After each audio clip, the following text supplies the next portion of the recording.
Did you know if you're a farmer, you can get your low tunnels paid for by the NRCS? Through a recently launched government program, farmers can get between $4 and $5 per square foot in reimbursement towards a Quick Hoops low tunnel system. That's free money to help increase production on your farm. Learn more about Quick Hoops and the NRCS program at shop.moderngrower.co or using the link below. There was a native grassland that was there, and I don't know if that still exists, but there's some microbial community underground functioning with the roots. If we compared that to somebody took out that grassland a long time ago, they started farming and they walked away, and they're not farming anymore, and a bunch of like weeds came in, and it's covered, like there's plants growing, but it's not the native grassland that was there. It's, weedy species. So it looks like, hey, this is abundant. There's plants all over it. It's thriving. But if you looked at that native grassland versus the recovering plot covered in weeds, and we looked below surface at the microbial community, what differences would there be?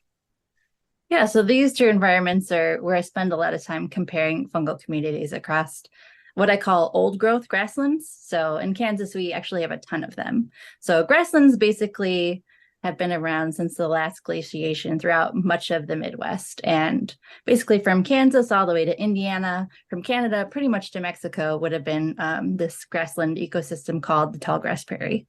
And Kansas has some of the biggest patches of remaining tallgrass prairie of any state in the US. And I call these prairies old growth prairies or remnant prairies, meaning that they have not been disturbed. They haven't went through tillage, and they haven't been overgrazed. They're just really nice prairies. They are naturally grazed by bison in the past, and now with cattle at low density if it's a nice healthy prairie. And so the microbial communities in these spaces are amazing. And that's because the plant hosts for those fungi are amazing. So some of these prairie species can live more than a century. So they're sitting in the soil for decades and decades and interacting with the fungal community in that same soil for decades and decades. And so they have trained the fungi to be good partners for them because they're going to be there. And so these communities are often packed with super beneficial old growth fungi as well as old growth prairie plants. And that's in contrast to some of these more disturbed sites in the restoration areas that I've worked with in our post-agricultural landscapes. Basically anything you do that has disturbed the soil will disturb those mycorrhizal communities. Then the plants that reestablish tend to be the junkier, weedier plants. And they're also not very good at repairing the microbial communities. And so a shift in fungi based on the trait of land management can result in a shift in the above long plant community. We've seen this time and time again. Yeah, I know you've done some studies on that too. If you had this weedy area and you wanted to get some tall grass prairie into it, is one of the paths to succession there inoculating it with AMF to enable those species to thrive over the weedy species that are there?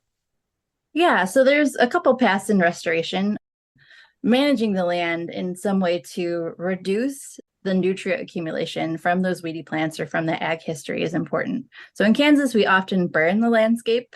I know that's not possible in all prairies everywhere. And so in those situations, they would hay it, mow it, and take that vegetation off. So the soil is becoming more and more nutrient limited. And that would support a community of prairie plants because they can function, and they do function very well in that environment. So that's one method, and it works. But so the bulk of my research is looking at what we call microbial transplants. And so what we do is we would go to those old growth prairies, let's say in that pocket of Kansas that has an amazing prairie, collect those microbes and take the whole soil into a new prairie environment to help the plants that require those microbes establish in that new environment. And so we do this with whole soil transplants, or in many cases, I just culture the mycorrhizae from that soil and move that into the new restoration. Hello, growers. Protect your crops from harmful insects with Modern Growers Insectanet.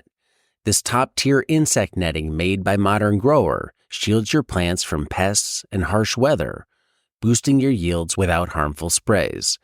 InsectiNet's unique design allows 90% of the light to pass through and is easy to use with low tunnel systems like our quick hoops. It's soft, elastic, and durable, perfect for field use to help ensure that your crops thrive. Say goodbye to pest damage and hello to healthier, market-ready produce. Invest in InsectiNet and see the difference it makes. Get InsectiNet at shop.moderngrower.co or using the link below.